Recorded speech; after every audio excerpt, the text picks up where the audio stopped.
മഴത്തോരും മുൻപേ മറ്റൊരു എപ്പിസോഡിലേക്ക് എല്ലാ പ്രിയപ്പെട്ടവർക്കും വീണ്ടും സ്വാഗതം. ടാനിയയെ കാണുവാൻ വേണ്ടി വന്ന അവളുടെ കാമുകനായ ഷാൻ അവളെ കാണാതെ മടങ്ങിപ്പോവുകയില്ല എന്നുള്ള വാശിയിൽ നിൽക്കുകയാണ്. അലീന ചെന്ന് അവനോട് സംസാരിച്ചവനെ മടക്കി അയക്കുവാൻ ശ്രമിച്ചിട്ട് യാതൊരു തരത്തിലുള്ള ഒത്തുതീർപ്പുകൾക്കും അവൻ വഴങ്ങുന്നില്ല. അവന് ടാനിയയെ കാണണം, അവസാനമായി ചില വാക്കുകൾ പറയണം, പിരിയണം. അവൾ എഴുതിയ കുറച്ച് പ്രേമലേഖനങ്ങൾ അവൻ്റെ കയ്യിലുണ്ട്, അത് അവൾക്ക് മടക്കി കൊടുക്കണം. ഒടുവിൽ അലീന വീട്ടിലേക്ക് പോയി ടാനിയയെ വിളിച്ചുകൊണ്ട് അവൻ്റെ അരികിലേക്കെത്തി. പൂട്ടിയിട്ടിരിക്കുന്ന ഗേറ്റിന് അപ്പുറവും ഇപ്പുറവുമായി ഇരുവരും നിൽക്കുകയാണ്. അവൻ വീണ്ടും ടാനിയയെ വിളിച്ചു നോക്കി, പക്ഷെ അവൾ പോകുവാൻ തയ്യാറായില്ല. ഒടുവിൽ അവൻ ടാനിയയോട് പറയുകയാണ്, നീ എനിക്ക് കാലങ്ങളായി എഴുതിക്കൊണ്ടിരുന്ന പ്രണയലേഖനങ്ങളാണിതെല്ലാം.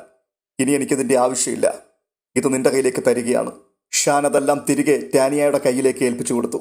അതിനുശേഷം തൻ്റെ മൊബൈൽ ഫോൺ തിരികെ തരുവാൻ അവൻ ആവശ്യപ്പെട്ടു. അത് കേട്ടുകൊണ്ട് മൊബൈൽ ഫോൺ എടുക്കുവാൻ വേണ്ടി അലീന വീടിനുള്ളിലേക്ക് വേഗത്തിൽ കയറിപ്പോയി.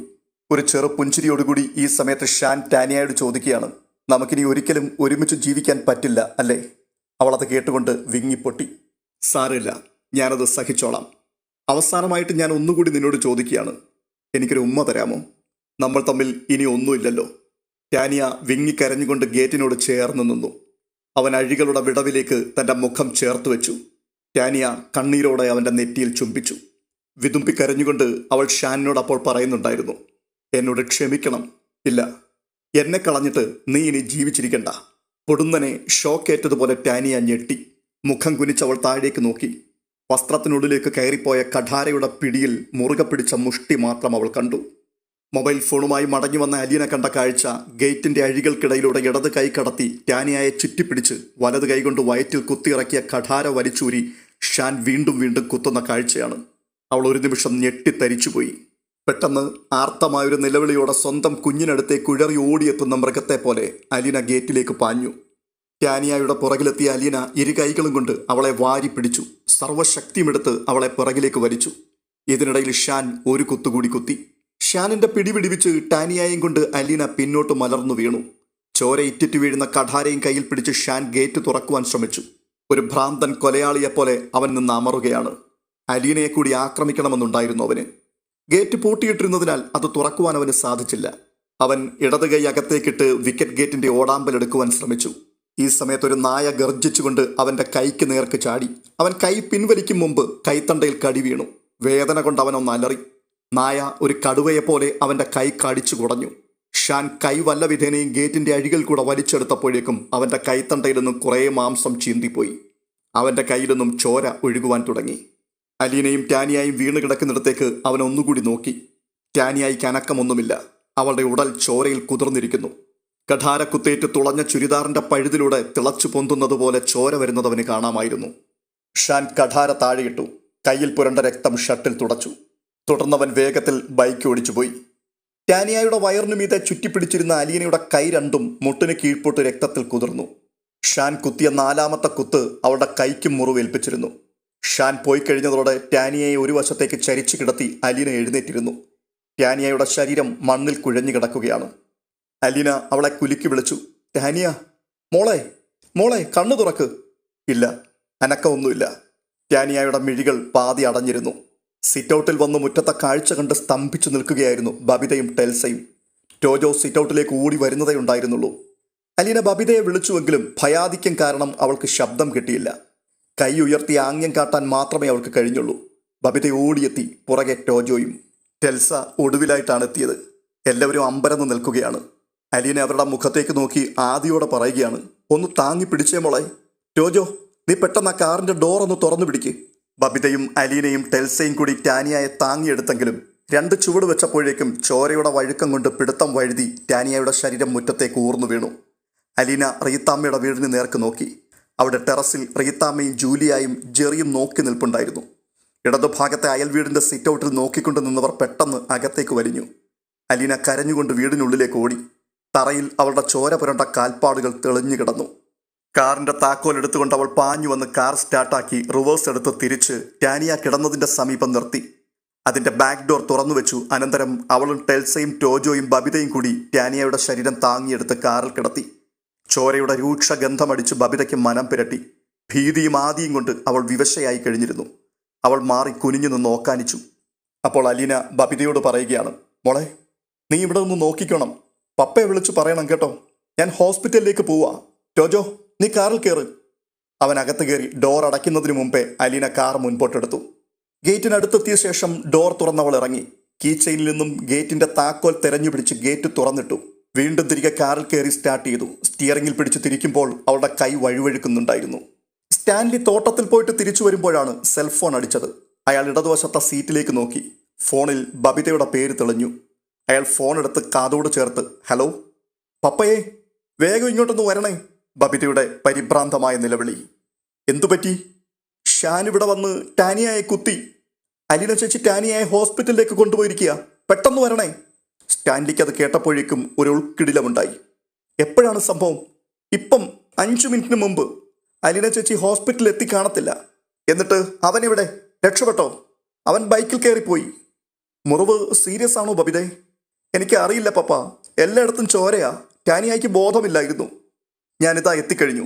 സ്റ്റാൻലി വീട്ടിൽ പോലും കയറാതെ നേരെ അഞ്ചലിലേക്ക് ജീപ്പ് വിട്ടു. ഹോസ്പിറ്റലിന്റെ കോറിഡോറിൽ രക്തം പുരണ്ട വസ്ത്രങ്ങളോടെ പരവശയായി നിൽക്കുന്ന യുവതിയെ കടന്നു പോകുന്നവരെല്ലാം സൂക്ഷിച്ചു നോക്കുന്നുണ്ടായിരുന്നു. അലീനയുടെ കൈകളിൽ ചോര ഉണങ്ങിപ്പിടിച്ചിരുന്നു. ടോജോ ഒരു കസേരയിൽ ചുരുണ്ടുകൂടിയിരിപ്പുണ്ട്. ഹോസ്പിറ്റലിൽ നിന്നും ഇന്റിമേഷൻ കിട്ടിയതനുസരിച്ച് പോലീസ് കാഷ്വാലിറ്റിയിലെത്തി. അതിനിടയിൽ സ്റ്റാൻലിയും വന്നു ചേർന്നു. സ്റ്റാൻലി കോറിഡോറിൽ കൂടി നടന്നു വരുന്നത് അലീന കണ്ടു. അലീനയുടെ കൈകളും വസ്ത്രങ്ങളും കണ്ട് സ്റ്റാൻലി പകച്ചുപോയി. അയാൾ അടുത്തു വന്നപ്പോഴേക്കും അലീന പൊട്ടിപ്പോയി. അതുവരെ അവൾ അടക്കി പിടിച്ചിരിക്കുകയായിരുന്നു. സ്റ്റാൻലി അവളുടെ തോളത്തുകൂടി കൈയിട്ട് ചേർത്ത് പിടിച്ച് അവളെ ആശ്വസിപ്പിച്ചു. അലീന അപ്പോൾ കണ്ണുനീരോടുകൂടി പറയുകയാണ്, ഓപ്പറേഷൻ തിയേറ്ററിലാണ് പപ്പ. അങ്ങോട്ട് കൊണ്ടുപോയതിൽ പിന്നെ ആരും ഒന്നും പറയുന്നില്ല. നേഴ്സ് വന്ന് ബ്ലഡ് ഗ്രൂപ്പ് ചോദിച്ചിരുന്നു. ഞാൻ വീട്ടിലേക്ക് വിളിച്ച് ടെൽസയെ കൊണ്ട് ടാനിയയുടെ SSLC സർട്ടിഫിക്കറ്റ് എടുപ്പിച്ചു. അതിൽ നോക്കിയിട്ട് അവൾ ബ്ലഡ് ഗ്രൂപ്പ് പറഞ്ഞു തന്നു. ചോര കുറെ പോയി പപ്പ. വീട്ടുമുറ്റത്തും കാറിലും എല്ലാം ടാപ്പ് തുറന്നു വിട്ടതുപോലെയാണ് ചോര ഒഴുകിയത്. അവളുടെ തോളത്ത് തട്ടി ആശ്വസിപ്പിച്ചുകൊണ്ട് സ്റ്റാൻലി പറയുകയാണ്, സാരമില്ല, ഡോക്ടേഴ്സ് നോക്കിക്കൊള്ളും. അപ്പോഴേക്കും പോലീസ് ഇടനാഴിയിലൂടെ അവരുടെ സമീപത്തെത്തി. SI അലീനയുടെ മൊഴിയെടുത്തു. സംഭവിച്ചതെല്ലാം അതേപോലെ അലീന പോലീസിന്റെ മുമ്പിൽ വെളിപ്പെടുത്തി. ടോജോയോടും പോലീസ് ചോദ്യങ്ങൾ ചോദിച്ചു. അതിനുശേഷം അവർ സംഭവ സ്ഥലത്തേക്ക് തിരിച്ചു. ഒരു നേഴ്സും അറ്റൻഡറും കൂടി അലീനയെ അന്വേഷിച്ചു വരുന്നുണ്ടായിരുന്നു. നേഴ്സ് വന്നിട്ട് പറയുകയാണ്, ബ്ലഡ് വേണം. ഇവിടെ ഉണ്ടായിരുന്നത് തീർന്നു. ബ്ലീഡിങ് നിൽക്കുന്നില്ല. എൻക്വയറിയിൽ ചോദിച്ചാൽ മതി. റെഡ് ക്രോസ് സൊസൈറ്റിയുടെ നമ്പർ കിട്ടും. അവിടെ വിളിച്ച് അന്വേഷിച്ചാൽ മതി. ഡോണർമാരുണ്ട്. ടോജോയോട് അവിടെ ഇരിക്കുവാൻ പറഞ്ഞിട്ട് അലീനയും സ്റ്റാൻലിയും കൂടി എൻക്വയറിയിലേക്ക് പോയി. എൻക്വയറിയിൽ നിന്നും റെഡ് ക്രോസ് സൊസൈറ്റിയുടെയും റോട്ടറി ക്ലബിൻ്റെയും നമ്പർ എടുത്ത് വിളിച്ചു. അലീനയാണ് സംസാരിച്ചത്. അതിനുശേഷം ഡോണർമാരെ കൊണ്ടുവരുവാൻ വേണ്ടി ജീപ്പിൽ അവർ യാത്ര തിരിച്ചു. അഞ്ചലിൽ സ്റ്റാൻലിയുടെ വീട്ടിലെത്തിയ പോലീസ് ബബിതയെയും ടെൽസയെയും കണ്ട് മൊഴിയെടുത്തു. രക്തം വീണ് കിടക്കുന്ന മുറ്റവും മറ്റും പരിശോധിച്ചു. റീത്താമ്മയുടെ വീട്ടിലും തൊട്ടടുത്തുള്ള മറ്റൊരു വീട്ടിലും ചെന്ന് അക്രമം നടത്തിയതിന് ദൃക്സാക്ഷികൾ ആരെങ്കിലും ഉണ്ടോ എന്ന് അന്വേഷിച്ചു. കണ്ടവരാരുമില്ല. അങ്ങനെ ഒരു സംഭവം നടന്നതായി ആരും അറിഞ്ഞിട്ടുകൂടിയില്ല. തുടർന്ന് പോലീസ് നേരെ ഷാന്റെ കടയിലേക്ക് പോയി. അവിടെ ചെന്നപ്പോൾ അത് അടച്ചിരിക്കുന്നതായി കണ്ടു. പോലീസ് സംഘം ഷാനിനെ തിരക്കി അവന്റെ വീട്ടിലെത്തി. ഷാന്റെ അച്ഛൻ മാർക്കറ്റിലായിരുന്നു. വീട്ടിലുണ്ടായിരുന്ന അനുജനെയും ചേച്ചിയെയും ചോദ്യം ചെയ്തു. ഷാൻ വീട്ടിലെത്തിയിട്ടില്ല എന്ന് മനസ്സിലായി. പോലീസ് മാർക്കറ്റിൽ ചെന്ന് ഷാന്റെ അച്ഛനെ കണ്ടുപിടിച്ച് ചോദ്യം ചെയ്തുകൊണ്ട് നിൽക്കെ പോലീസ് സ്റ്റേഷനിൽ നിന്നും ഒരു മെസ്സേജ് SIക്ക് ലഭിച്ചു. അഞ്ചലിനും ഐരൂരിനും ഇടയ്ക്ക് ഒരു അപകടം നടന്നിട്ടുണ്ടെന്നും ഉടൻ അങ്ങോട്ട് പുറപ്പെടണമെന്നുമായിരുന്നു സന്ദേശം. പോലീസ് ജീപ്പ് ഉടൻ അങ്ങോട്ട് തിരിച്ചു. അഞ്ചലിൽ നിന്ന് ഏതാണ്ട് 5 കിലോമീറ്റർ അപ്പുറം ഏരൂരിനടുത്താണ് അപകടം നടന്നിരിക്കുന്നതെന്ന് സ്റ്റേഷനിൽ നിന്നും ഒരു മെസ്സേജ് കൂടി കിട്ടി. വളവ് തിരിഞ്ഞു ചെല്ലുമ്പോൾ തന്നെ വാഹനങ്ങൾ നിരനിരയായി കിടക്കുന്നത് കാണാമായിരുന്നു. ട്രാഫിക് തടസ്സപ്പെട്ടിരിക്കുകയാണ്. ഓട്ടോറിക്ഷകളും ബൈക്കുകളും നുഴഞ്ഞു കയറി റോഡിന്റെ വലതുഭാഗം തിങ്ങി നിറഞ്ഞിരിക്കുന്നു. പോലീസുകാർ പുറത്തിറങ്ങി ചീത്ത വിളിച്ചും വാഹന ഉടമകളെ വിരട്ടിയും ജീപ്പിന് കടന്നു പോകുവാനുള്ള സ്ഥലമുണ്ടാക്കി. കുറെ അകലെ വലിയൊരാൾക്കൂട്ടം കാണാമായിരുന്നു. ജീപ്പ് കുറെ നേരം കൂടി മുൻപോട്ട് പോയി. ഒടുവിൽ ജീപ്പ് നിർത്തി SI അടക്കം പോലീസ് സംഘം ഇറങ്ങി നടന്നു. ഒരു KSRTC ബസ് നിർത്തിയിട്ടിട്ടുണ്ട്. പോലീസ് വരുന്നത് കണ്ടതോടെ ബസ്സിന് ചുറ്റും കൂടി നിന്നവർ ഇരുവശത്തേക്കും ഒതുങ്ങി മാറി നിന്നു. തിരുവനന്തപുരത്തു നിന്നുള്ള പുനലൂർ ഫാസ്റ്റ് പാസഞ്ചർ ആയിരുന്നു അത്. ബസിന്റെ അടിയിൽ ഒരു ബൈക്ക് കുടുങ്ങിക്കിടപ്പുണ്ട്. ബസ്സിനടിയിൽ ഒരു മനുഷ്യ ശരീരം ചോരയിൽ കുളിച്ച് കൈകാലുകളും തലയും തകർന്നു കിടപ്പുണ്ടായിരുന്നു. SI അവിടെ കൂടി നിന്ന ആളുകളോട് എപ്പോഴാണ് അപകടം നടന്നത് എന്നും ബസ്സിനടിയിൽ കിടക്കുന്ന ബോഡിക്ക് ജീവനുണ്ടോ എന്നെല്ലാം അന്വേഷിച്ചു. അപ്പോൾ ഒരു മനുഷ്യൻ പറയുകയാണ്, അത് ഡെഡ് ബോഡിയാ സാറേ, ഒരാള് ബസ്സിനടിയിൽ കയറി നോക്കിയതാ. സംഭവത്തെക്കുറിച്ച് പലരിൽ നിന്നായി പോലീസിന് ഒരു ഏകദേശ ചിത്രം കിട്ടി. അരമണിക്കൂർ മുൻപാണ് അപകടം നടന്നത്. ബൈക്ക് നേരെ വന്ന് ബസ്സിന്റെ മുൻപിൽ ഇടിക്കുകയായിരുന്നു. ഇടിച്ചപ്പോൾ തന്നെ ബൈക്ക് യാത്രക്കാരൻ തെറിച്ചു വീണു. മുൻചക്രത്തിനും ബമ്പറിനും ഇടയിൽ കുടുങ്ങിയ ബൈക്ക് വലിച്ചിഴച്ചുകൊണ്ട് മുൻപോട്ട് നീങ്ങിയ ബസ് റോഡിൽ തെറിച്ചു വീണവനെ മറികടന്നാണ് നിന്നത്. ബസ് നിർത്തി ഉടൻ തന്നെ ഡ്രൈവറും കണ്ടക്ടറും ഇറങ്ങി ഓടി. ബസ്സിന് കീഴിൽ കിടക്കുന്ന ഡെഡ് ബോഡി ആരുടേതാണെന്ന് ഇതുവരെയും തിരിച്ചറിഞ്ഞിട്ടില്ല. അപ്പോൾ ബസ്സിനുള്ളിലെ ഒരു യാത്രക്കാരൻ പറയുകയാണ്, സാറേ, ബൈക്കിന് കടന്നു പോകുവാൻ ഇഷ്ടം പോലെ സ്ഥലമുണ്ടായിരുന്നു. ഇവിടെ വളവും തിരിവും ഒന്നുമില്ല. ബൈക്കിൽ വന്നവൻ റോഡിന്റെ നടുക്കൂടെ വന്ന് ബസ്സിൽ ഇടിപ്പിക്കുക ചെയ്തത്. ഞാനത് കണ്ടോണ്ട് നിന്നവനാ ഈ ബസ്സിനകത്ത്. ഒരാൾ അത്രയും പറഞ്ഞപ്പോഴേക്കും മറ്റുള്ളവർക്കും ധൈര്യമായി. അയാൾ പറഞ്ഞത് ശരിയാണെന്ന് ബസ്സിലെ മറ്റു ചില യാത്രക്കാരും പറഞ്ഞു. അത്രയും കേട്ടപ്പോൾ പോലീസിന് സംശയമായി. SI ഉടൻ തന്നെ പോലീസ് ജീപ്പ് അഞ്ചലിലേക്ക് അയച്ച് ഷാന്റെ അച്ഛനെ വരുത്തി. അയാൾ എത്തുമ്പോഴേക്കും പോലീസ് ബോഡി കിടന്ന സ്ഥലം ചോക്ക് കൊണ്ട് അടയാളപ്പെടുത്തിയ ശേഷം മൃതദേഹം ബസ്സിന് കീഴിൽ നിന്നും പുറത്തേക്ക് മാറ്റിയിട്ടിരുന്നു. അലീന സന്ധ്യയ്ക്ക് മുമ്പ് ടോജോയെ വീട്ടിലേക്ക് തിരിച്ചയച്ചു. അവിടെ ബബിതയും ടെൽസയും മാത്രമേ ഉള്ളൂ. അവരാണെങ്കിൽ ഭയന്നിരിക്കുകയാണ്. അലീന സ്റ്റാൻലിയോടൊപ്പം ഹോസ്പിറ്റലിൽ തന്നെ നിന്നു. ഓപ്പറേഷൻ തിയേറ്ററിൽ നിന്നും ഇതുവരെയും ഒരു വിവരവുമില്ല. ഇടയ്ക്കൊരു നേഴ്സ് വന്ന് സ്റ്റാൻലിയോട് പറഞ്ഞു, ഒരു ആംബുലൻസ് ഏത് നിമിഷവും പുറപ്പെടുവാൻ റെഡിയാക്കി നിർത്തണം. ചിലപ്പോൾ തിരുവനന്തപുരത്തേക്ക് കൊണ്ടുപോയിട്ട് വന്നേക്കും. സ്റ്റാൻലി ഉടൻ തന്നെ വേണ്ടതെല്ലാം സജ്ജമാക്കി നിർത്തി. ഓപ്പറേഷൻ 6 മണിക്കൂറോളം നീണ്ടു. അലീന ആ സമയം അത്രയും കണ്ണുകളടച്ച് പ്രാർത്ഥനാ നിരതയായി ചുമരിൽ ചാരി നിൽക്കുകയായിരുന്നു. അർദ്ധരാത്രിയോടടുപ്പിച്ച് ഡോക്ടർമാരുടെ സംഘം ഓപ്പറേഷൻ തിയേറ്ററിൽ നിന്നും പുറത്തു വന്നു. സ്റ്റാൻലി അവരെ സമീപിച്ച് ടാനിയയുടെ അവസ്ഥ എന്താണെന്ന് തിരക്കി. അപ്പോൾ ഡോക്ടേഴ്സ് സംഘത്തിന്റെ തലവൻ പറയുകയാണ്, ബ്ലീഡിങ് കണ്ടിന്യൂ ചെയ്യുകയാണ്. അതാണ് ഒരു പ്രശ്നം. ശ്വാസകോശത്തിനും ആമാശയത്തിനും മുറിവേറ്റിട്ടുണ്ട്. ശ്വാസകോശത്തിൽ നിന്നും രക്തം നീക്കം ചെയ്യുന്നതായിരുന്നു ഏറ്റവും വലിയ പ്രോബ്ലം. ടാനിയ ഇപ്പോഴും അബോധാവസ്ഥയിൽ തന്നെയാണ്. നാളെ ചിലപ്പോൾ ഒരു ഓപ്പറേഷൻ കൂടി വേണ്ടി വന്നേക്കാം. മുറിവുകളെല്ലാം ആഴത്തിലുള്ളവയായിരുന്നു. ഹോസ്പിറ്റലിൽ എത്തിക്കുവാൻ വൈകിയിരുന്നുവെങ്കിൽ ചോര വാർന്ന് മരണം സംഭവിക്കുമായിരുന്നു.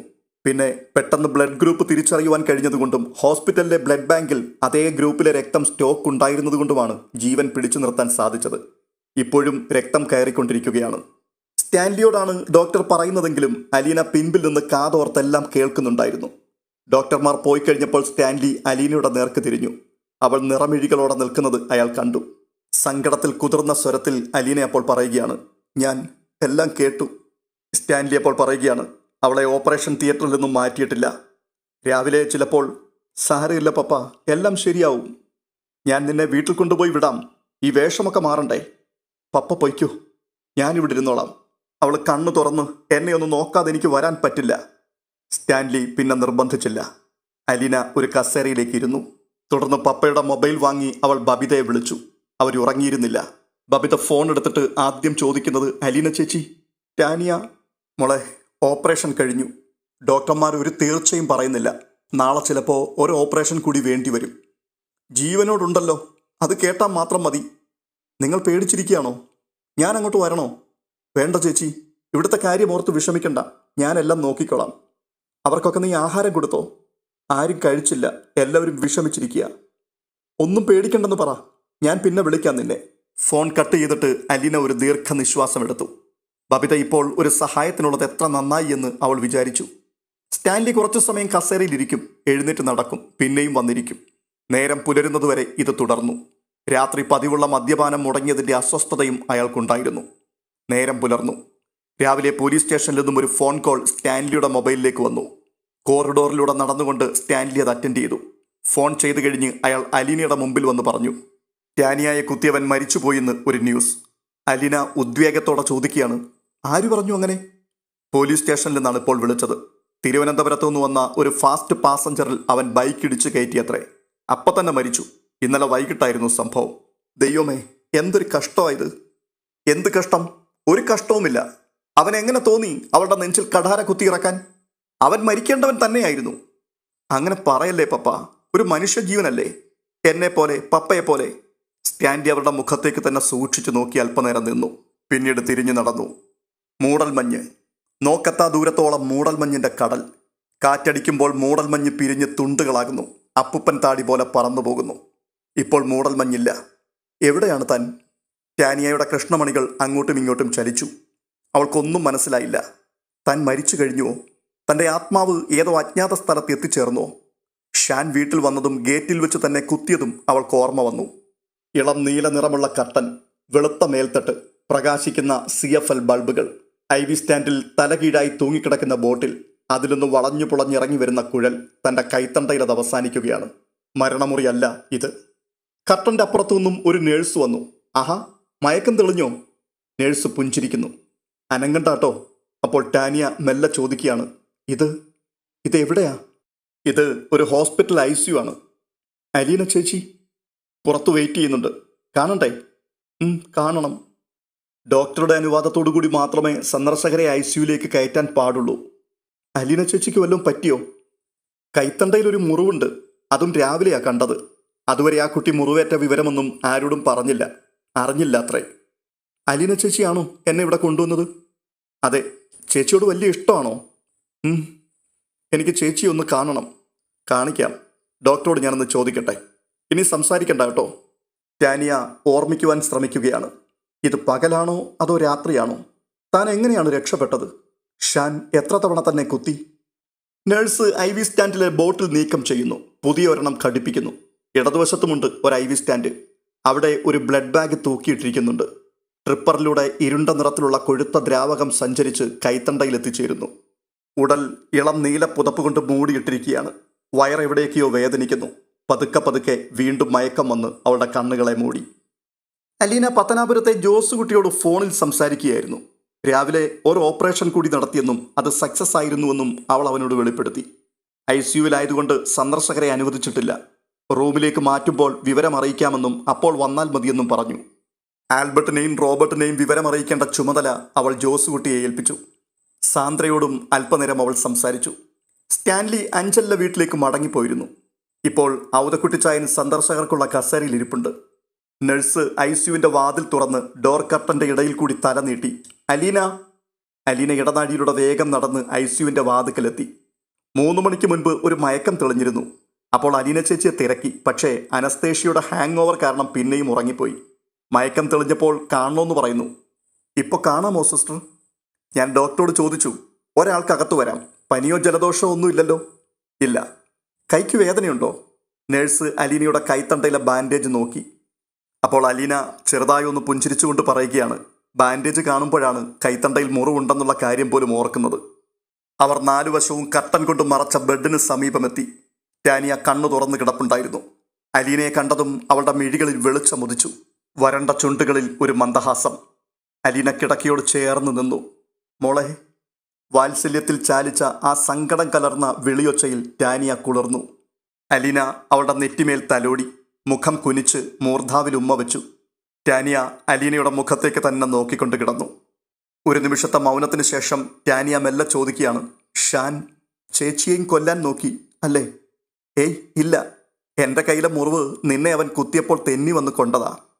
എന്നെ കുത്തുന്നതിനിടയ്ക്ക് ഷാൻ പറയുന്നുണ്ടായിരുന്നു അവളെയും കൊന്നിട്ടേ പോവുന്നു. അവന് ഗേറ്റ് തുറന്ന് അകത്ത് കയറാൻ പറ്റിയില്ല. നായ്ക്കൾ അവൻ്റെ കൈ കടിച്ചു മുറിച്ചു. ഭാഗ്യം, ചേച്ചി രക്ഷപ്പെട്ടല്ലോ. എനിക്കതായിരുന്നു പേടി. അവൻ എന്നെ കൊന്നോട്ടെ. സാരമില്ല മോളെ, ഇനി അതൊന്നും നീ ഓർക്കണ്ട. ചേച്ചിയാ എന്നെ രക്ഷിച്ചത് അല്ലേ? ഏയ്, നിന്റെ ആയുസിൻ്റെ ബലമാണ് മോളെ. വേണ്ടായിരുന്നു. അവൾ വിഷമത്തോടെ എന്തോ ഓർത്ത് കിടന്നു.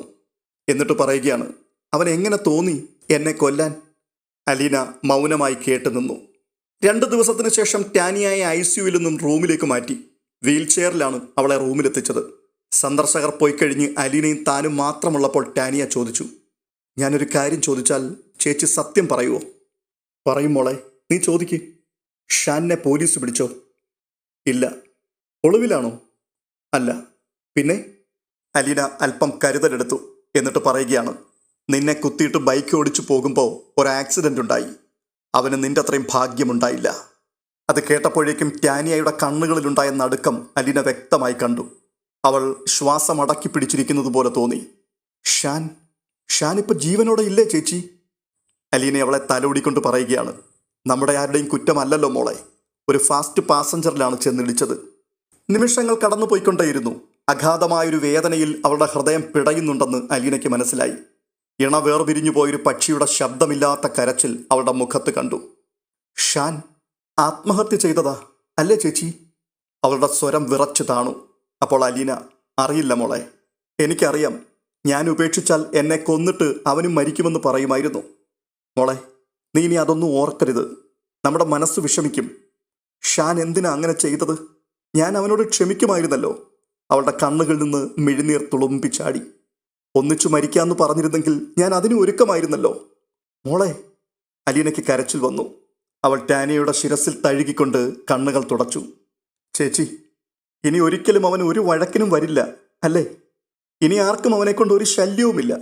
നന്നായി, എല്ലാം നന്നായി. പൊടുന്നനെ അവൾ വിതുമ്പിക്കരഞ്ഞു. അലീനയും. ഈ എപ്പിസോഡ് ഇതോടുകൂടി പൂർണ്ണമാവുകയാണ്. ഈ വീഡിയോ നിങ്ങൾക്ക് ഇഷ്ടപ്പെട്ടിട്ടുണ്ടെങ്കിൽ ദയവ് ചെയ്ത് ഒന്ന് ലൈക്ക് ചെയ്യുവാനും ഹൈപ്പ് ചെയ്യുവാനും നിങ്ങളുടെ അഭിപ്രായങ്ങൾ കമൻറ്റുകളായി രേഖപ്പെടുത്തുവാനും മറക്കരുത്. ഇതുവരെയും ചാനൽ സബ്സ്ക്രൈബ് ചെയ്തിട്ടില്ലാത്തവർ ദയവായി ഒന്ന് സബ്സ്ക്രൈബ് ചെയ്യുക. അടുത്ത വീഡിയോയുമായി വീണ്ടും കാണാം. അതുവരേക്കും ബൈ.